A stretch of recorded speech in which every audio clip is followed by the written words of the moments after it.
let's give the man of God just a round of applause, too. We're honored to have you, my brother. Thank you so much.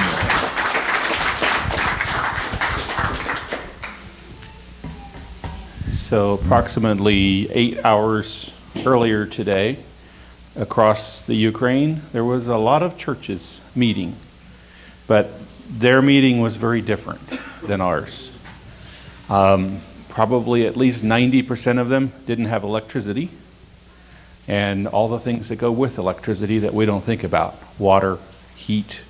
I've been in churches where along the edge of the stage there's heaters pointing out into the audience, just trying to heat the building. They're running generators, trying to get it to run, get things to work. I listened as they sing the same songs as we sang this morning, 2 of them at least. And they're saying the same things: that all my life you have been faithful, and all my life you have been so good to me. And they're singing this with, right outside at the intersection, there's been rockets hit. There's been people killed. They're singing these songs, some of them crowded into these buildings, just longing for a closer relationship with God and learning. The amount of new Christians there is incredible because people's hearts are open. And so I want to share with you a little what's going on and how the church is there is working and what God's doing in amazing ways. The challenges are unbelievable. The pastors that I work with are, I call them superheroes. They often don't tell me the stories of what's going on. I get them from their wives, their families, the other pastors working with them. And what they're letting God do in their lives is amazing. I'm just humbled to be in their presence and to be able to listen to them. But the challenges are very, very big. Let's go to the first photo I have here. This is a personnel carrier that's just beside one of the roads. This is on a way to a village. They haven't had electricity since August. And with the electricity, no water. So they're pulling water out of wells. A lot of the water is very contaminated, and we're having a big issue with people dying from bad water simply because of what all's in the water. We don't need to let our imagination go very far on that one. So this is something that's not uncommon for the places we're working with, are dealing with. The interesting thing as a side note is that as you'll go through, you'll see lots of people on cell phones. They are very good at helping people communicate. So there might be no power in the village, but there's a generator at the cell phone tower so that they can at least talk to other people. So it's very different modern day. You know, you think of Africa and no communications. They're very determined to keep people communicating. And we can go to the next picture. This is, I hesitate to often to take pictures of some of the things that are destroyed. This looks like probably a Category 3 tornado went through there. But I'm going to tell you that every bit of destruction on that is man-made, and it comes from the end of some type of weapon. This was somebody's dream house. The reason I know kind of what it looked like is just down the road there was one that wasn't destroyed. And the people had poured their lifelong effort into these places, and this is all they have left. Sadly, there is still people living in these, often living in the basements, trying to put things together. They're hesitating whether they should do repairs or not. This is about 20 miles from the front. While you're here, you can hear the explosions from the battlefront. You get accustomed to it. By the 3rd or 4th day there, I couldn't tell you if there was still hearing the noises or not. It's just part of what you're living with. But if you look at the tree on the right-hand side, it used to look like the tree on the left-hand side. And that is, when you drive there, the fence rows and all that, they're literally cut down at about this high. And it's simply because of the war that was fought there. Everything is just taken down. And we'll go to the next photo. This is one of the tanks that one had just caught on fire and was disabled there. This is the kind of thing that there's children, 3 and 4-year-old children, who are looking out their back window and they're seeing this. And that's the mild part of what they've lived with. They have, I'll tell you the story in a minute of what some of them have experienced, but this is the trauma that they are living with. And their parents or grandparents, whoever they're living with, or relatives, a lot of them are alcoholics because they can't handle what they're living with. So the churches are going into these areas. The nice thing is a lot of the churches before the war had experience in dealing with drug and alcohol rehabilitation, and so they're just expanding their networks. One of the biggest problems churches are having, though, is a lot of people left when the war started, and I want to be clear, I'm not faulting them, but churches are trying to figure out how to put their church back together when your pastor has left and some of your leaders have left, and the ones who have stayed all feel that God has called them to stay and work, but they have to reorganize their church just to be able to continue. So it is a big challenge for them. And then we can go to the next photo. This is a video of a church in Nikopol, which I probably will be visiting this city on my next trip. These people have walked 3 to 5 miles to come get food. And this is just part of the line, and you see them in the church. Right now I'm working on raising funds to get them portable equipment that they can cook food on a larger scale, because they're cooking in their small kitchen pots and trying to get things together. And all of you ladies who are wonderful cooks, and men too, of course, think of cooking without a faucet, without running water. And you don't have enough water to wash your dishes. So we are actually also working on raising funds for disposable dishes so that they can feed them, because it is so difficult to get enough water and to have it purified so that they can feed these people. This church feeds probably well over 1,000 people a week, and there's only about 4 or 5 people that are working here doing that. They're giving up everything to be able to do this. And the city of Nikopol gets approximately 50 rockets and shells coming into the city every day.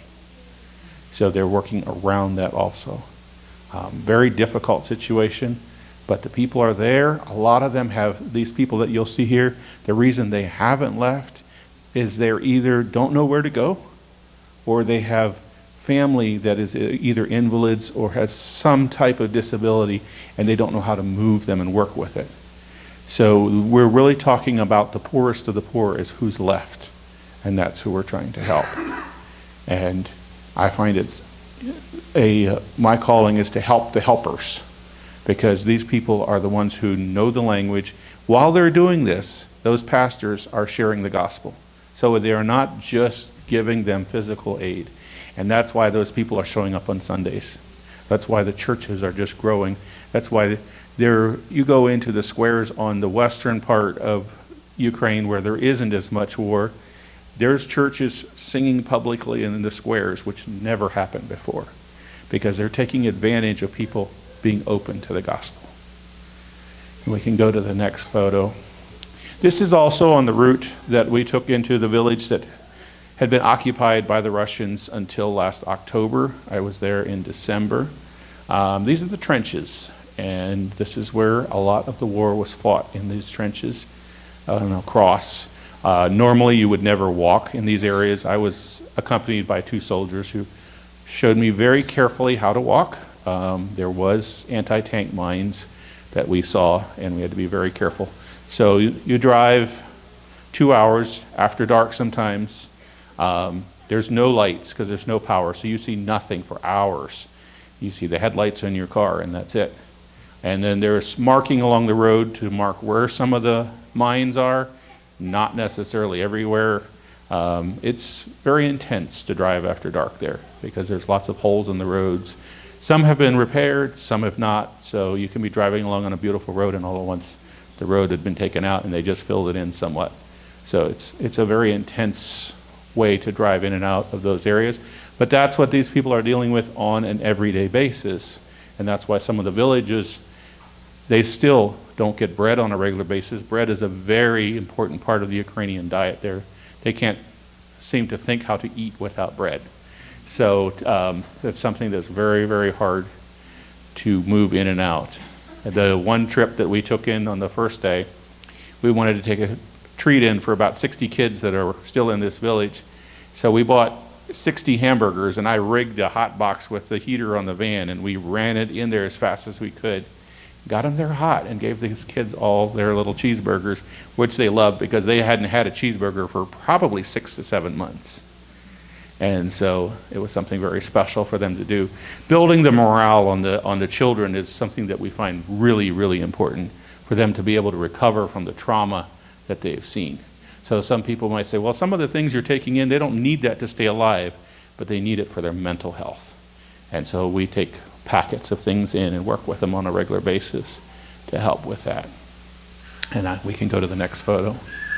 This is what happens when a tank hits one of the mines that we saw. The destruction is pretty incredible on that, and you can also see around that. But it's wide open fields, beautiful countryside. The soil is almost black in places because of how rich it is, and the amount of product of corn and wheat that comes out of this is huge. So there's brand new John Deere and New Holland combines sitting there full of bullet holes because they were trying to harvest their crops and get them out when this happened. But it's really interesting to see sometimes the change of a small village that looks very traditional, and then you have the modern farming equipment there that all got hit. And we can go to the next photo. Here they were bringing in bread, and you'll see the lady in red with her cell phone. Like I said, very common. Everyone's got a cell phone. The cell phone plans there are incredibly cheap, so it is something that, you say, well, you can't afford to buy food, but the cell phone plan is monthly is about $7. So they're going to keep their communication going, which actually helps a lot. But the bread was a very, very important part of it. You can see the fog in the background. That's very normal this time of year, and that's something that's also very hard on the people there. Is the winters are very long nights. It gets dark at around 4 in the evening, and it's about 8 o'clock in the morning before the sun's up. I've been there a total of almost 8 weeks, and I have seen 4 days of sunshine. So if you think about no electricity, water is difficult to get, all your heat is coming through a wood stove. Some of the towns have access to wood, but it's green, so everything is very smoky because they don't have dry wood to burn. And you're dealing with that, and then you have children who can't go to school, and there's the challenge for the mental health of these people is very, very big. So unless they have God to depend on and know how to depend on Him for just talking to Him to help them through this, they turn to alcoholism. And so it's a very big problem that the pastors there are dealing with. And we can go to the next photo. This is seemingly a very boring photo, but this is to show some of the ingenuity that goes on. These here, some people call them Instagram lights or selfie lights. You can plug them into your phone, you can plug them into a battery bank, and you can light things. This is in our offices in the little town of Uzine. We work out of a very small town because it's not as big of a target. There's still targets there, but and we light our offices with these lights. And this is an idea from one of the pastors I'm working with there. He said, hey, we can buy these lights. Let's use them. And we started looking for it, and it works really, really well. So this is the type of light that you're working underneath, and they use them all over the place. We can go to the next photo. And here is some of, one of those, the guy in the white hat's my son. But the others, well, some of the others are Ukrainians. And we are packaging packages for the children that we work with there. There's over 700 children that we work with and give them packages every month. And the churches take them out and have stories with them, talk with them about God's love, and give them these packages. They vary anything from something fun to eat, warm winter clothes, games, school supplies, and they're all put together. The girl the closest to the front, her name is Masha. She runs that program for me. Very, very skilled at that. She's negotiated. We put children's vitamins in it. We buy all the stuff for the packages in the Ukraine so we can support local business.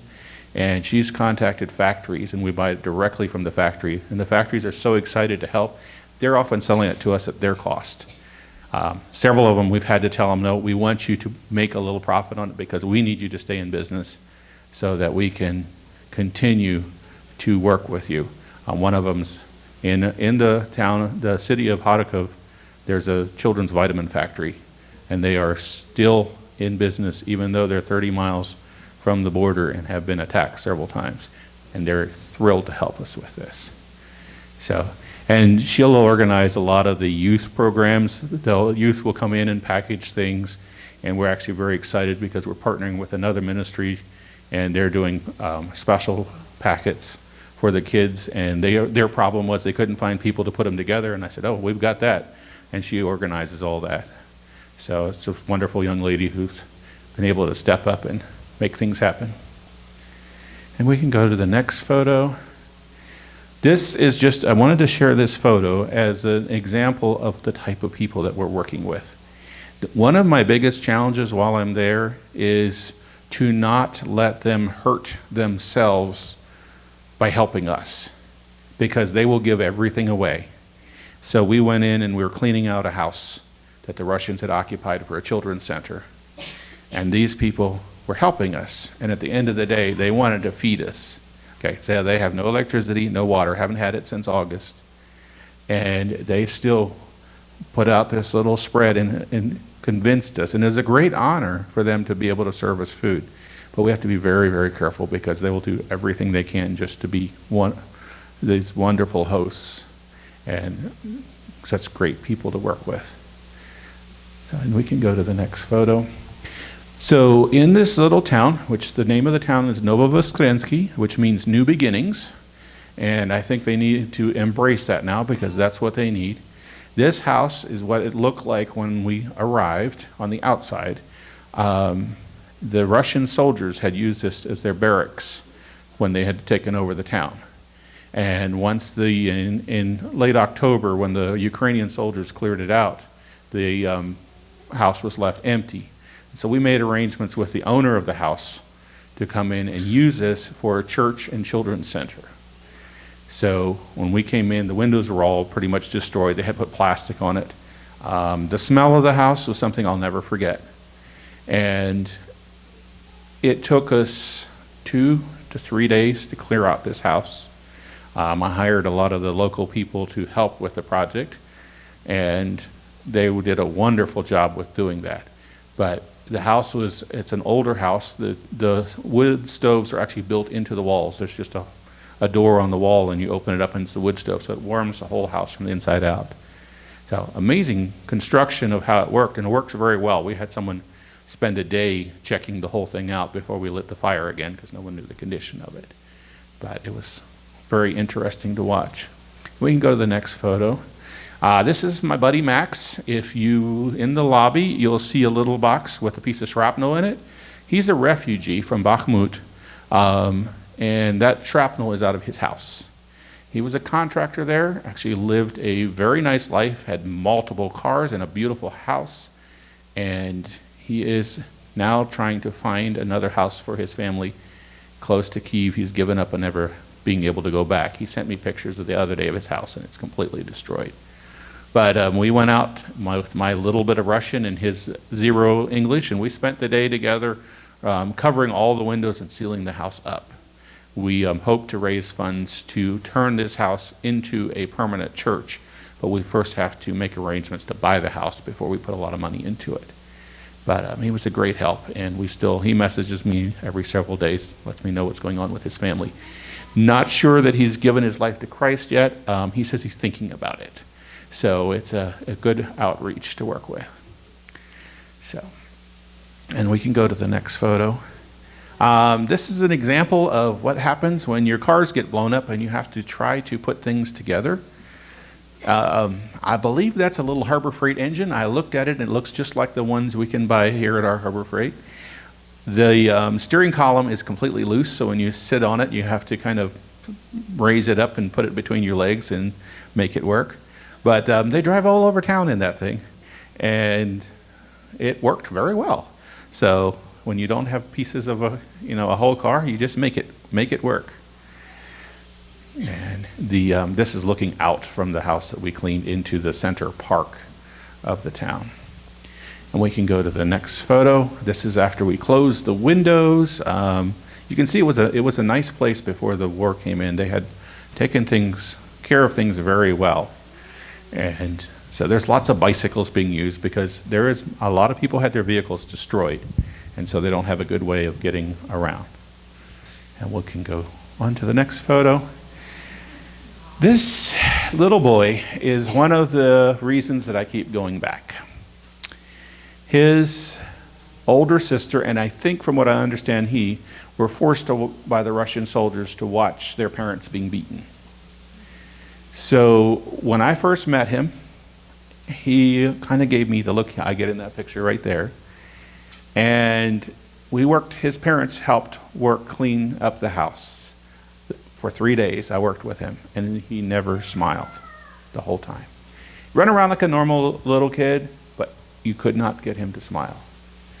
And I realized after a while it was the trauma that he had seen. It was a little too much. His older sister, who was learning to get back into it, she was probably 13 or 14. But it was very, very hard for him. So for Christmas Day, we actually went into this house, filled it up with Christmas lights, put out food, had a big party, brought in a generator. He was in helping, and I got to stand there and plug in the lights and see his face. And he got this great big smile on his face and told me, it's beautiful. And then he smiled the rest of the day.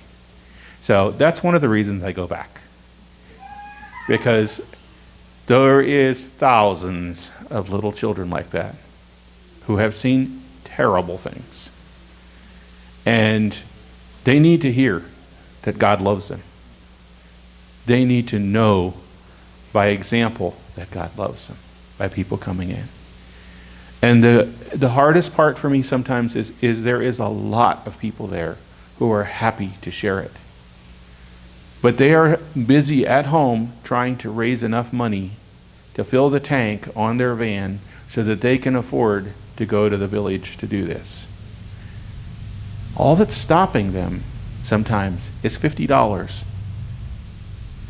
in simply to be able to share and encourage little guys like little Sergey here.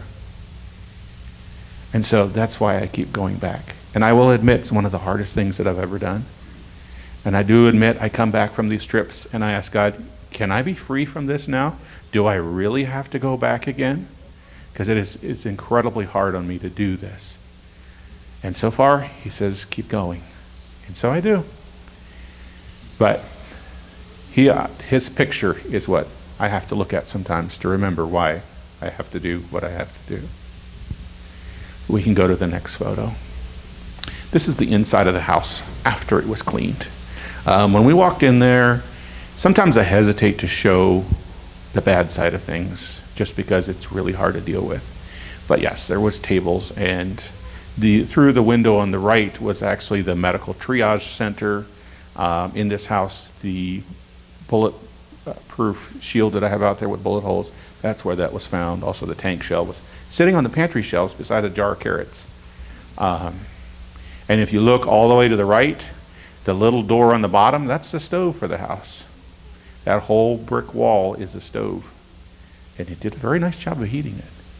But I have pictures since. The group of people that works here is incredibly skilled. She was actually a missionary in China and felt God called to bring her back to her home. And she's been working in the front ever since. Loves kids and just is wonderful at sharing. And I have pictures of them. I think we may have a picture or two in this house of kids sitting around tables and coloring and learning about God. And it's amazing to see. We can go to the next photo. This is part of the Christmas party. We had 60 kids come cramming into that house. We didn't have heat going in some of the rooms, so we had to go in 2 rooms. But this is one of the girls that came in and sang songs with them and just shared God's love. And we can move on to the next photo.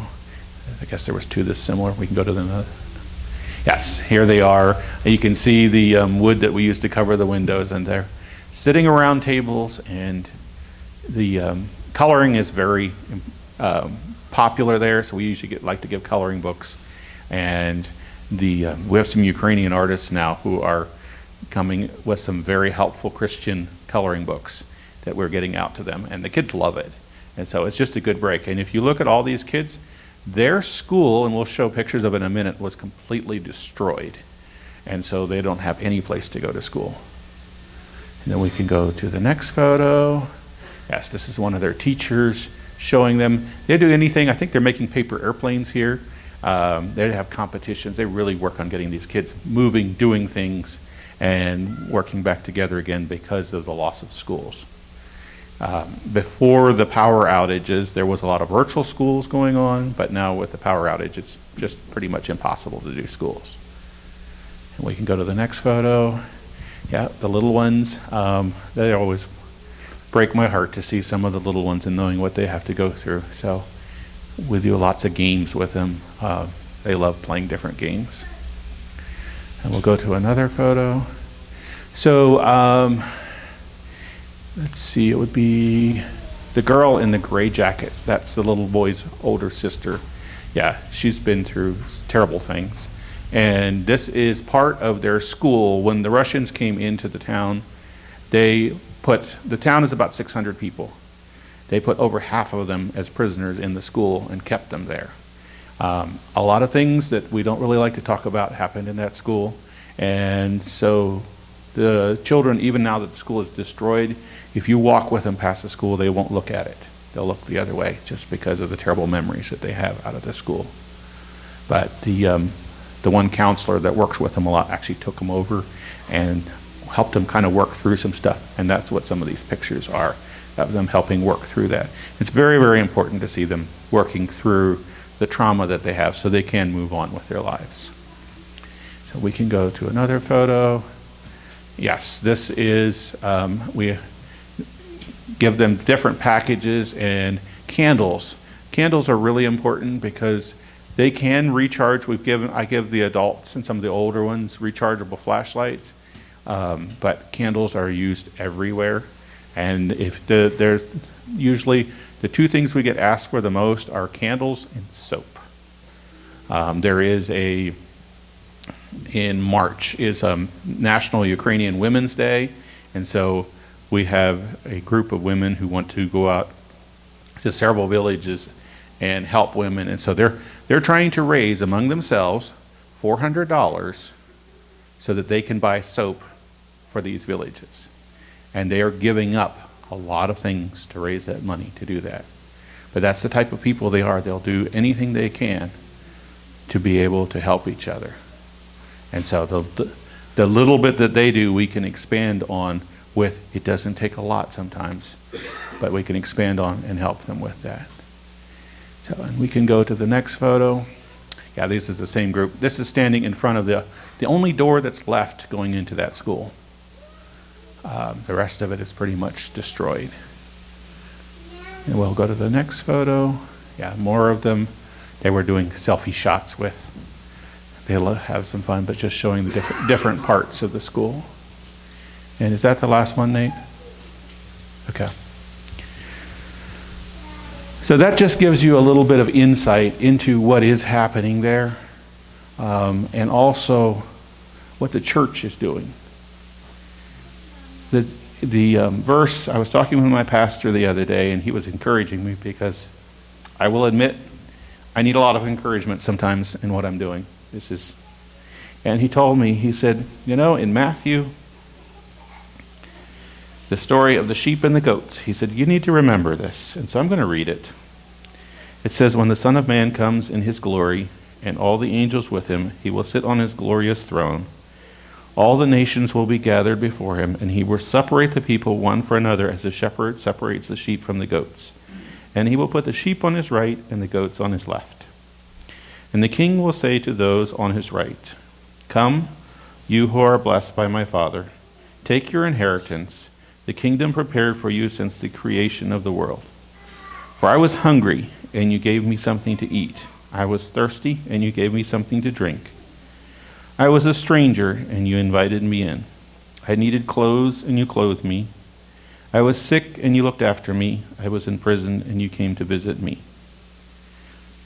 And this part is, too often we think, well, it's obvious, but the righteous will answer him, Lord, when did we see you hungry and feed you, or thirsty and give you something to drink? When did we see you a stranger and invite you in, or needing clothes and clothe you? And when did we see you sick or in prison and go to visit you? And the king will reply, truly I tell you, whatever you did for the least of these brothers and sisters of mine, you did for me. When we're living the way God asks us to do, we're doing these things without thinking about it. And these people had to ask, well, when did we do that? And the people that I'm working with, the pastors and the leaders in those churches, they don't even think about that they're doing incredible things. They don't think of themselves as superheroes.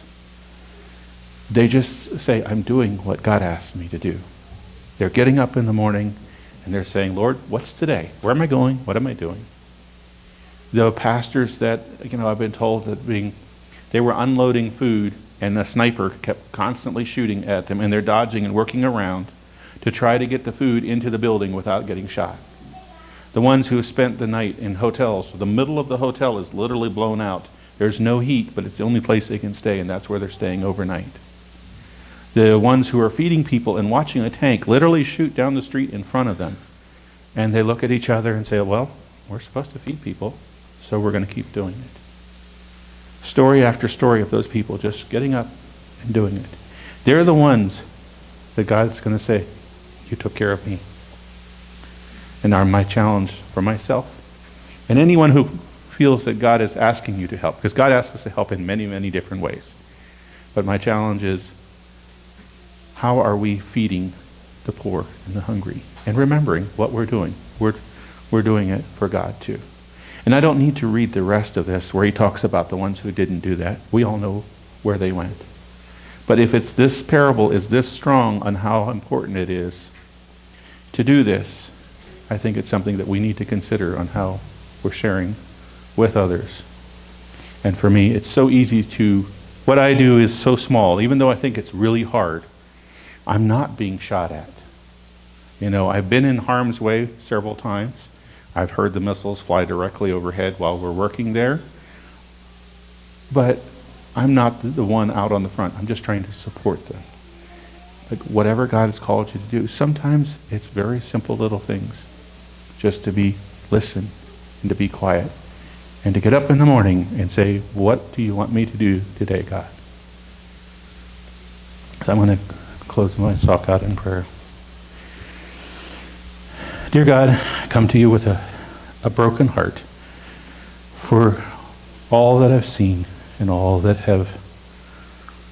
has happened to these wonderful children and adults. But I just want to thank you for the people that I know that are sharing your love, because they love you so much, it just shines out of them naturally. And it shines so bright that those around them all say, I want to see that. I want more of it. So I just ask that you would just work in our lives, work in the lives of my friends there, that our love for you could be what changes us. That we don't do any of this because we think it's going to make us better people, but that we do it because we love you and because we want to share with those around us. Just especially pray for this church here. Just ask that you would just bless them as they impact the community and as they share your love with the people around them. Let's call this in your name. Amen.